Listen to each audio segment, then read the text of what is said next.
Hello students, how are you all? I just hope that you all are fit and fine. Now students, your half-yearly examination is over now and you all have an idea of how you have performed in the examination, and you also know that assignments, they are equally important. So just make sure that you are sending your assignments regularly. Okay? Welcome back students. Now students, will start new chapter, chapter 8, air. Now what is air? Air is a mixture of colorless gases. Now what are colorless gases? Gases which do not have colors in them. Found in atmosphere. Now what is atmosphere? Atmosphere is a surrounding where we live. So air is a mixture of colorless gases found in atmosphere. Now we cannot see air. It's because air is a mixture of colorless gases, because air doesn't have any color in it. So we need air for, there are many uses of air. Okay. Number one, breathing. We inhale, what we inhale? We inhale oxygen. And what is oxygen? Oxygen is a colorless gas. Now, secondly, flying kites. Now, kites, they fly in air. Air is a medium. Then, air transport. Helicopter, aeroplane, aircrafts, all these things, they fly in air. So air is a medium and it helps in transportation from one place to another. Then comes photosynthesis. Now photosynthesis is a process by which green plants, they prepare their own food. So air helps in photosynthesis. Then comes filling balloons. We blow air inside balloons, so that's how air is used for filling balloons. Then comes for burning. Anything burns in presence of air, so it helps in burning. Okay, so these are the uses of air. Now comes atmosphere. So what is atmosphere? Atmosphere is a blanket of air, or we can say it is a layer of air that surrounds the earth.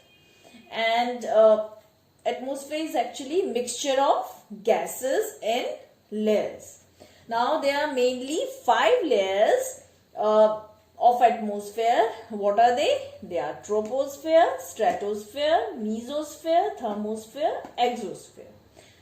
Let us study about these layers of atmosphere one by one. But before that, let me tell you that these layers, they are dense near the Earth's surface. Okay, and as we go up above the Earth's surface, the air becomes thinner. That's why mountaineers, you know, people who climb mountains, they carry oxygen cylinders with them. Why?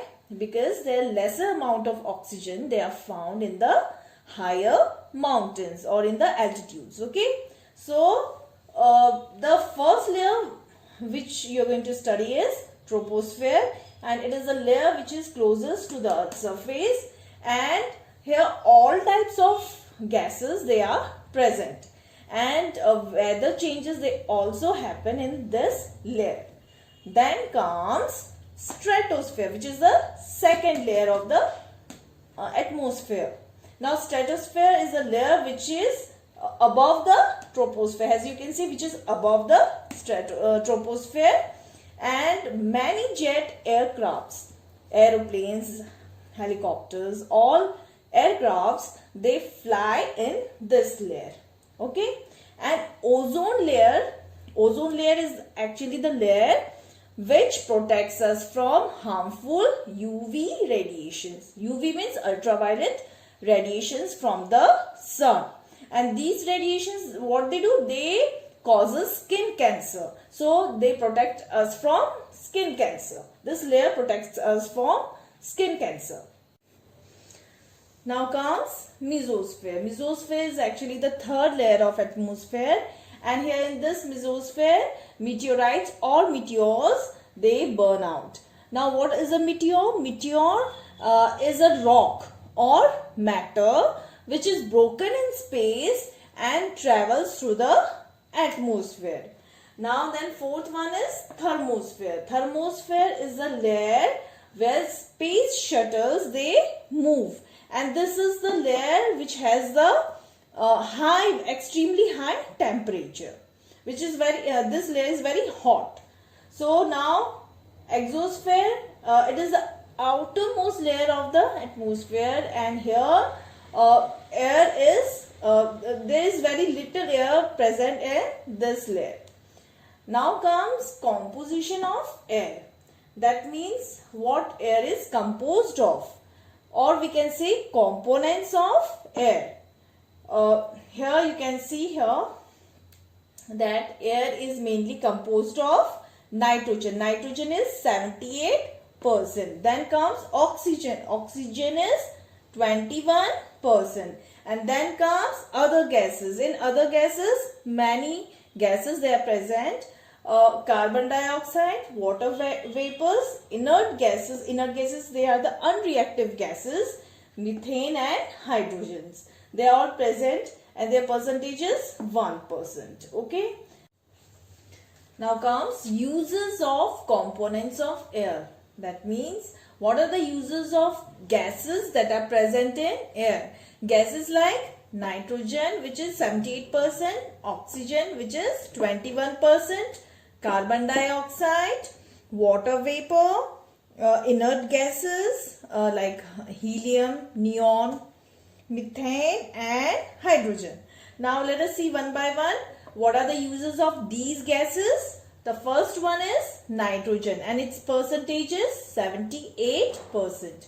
So nitrogen, it is important for growth of the plants, and secondly it is used for protein synthesis in plants, and then it is used in packaging of food.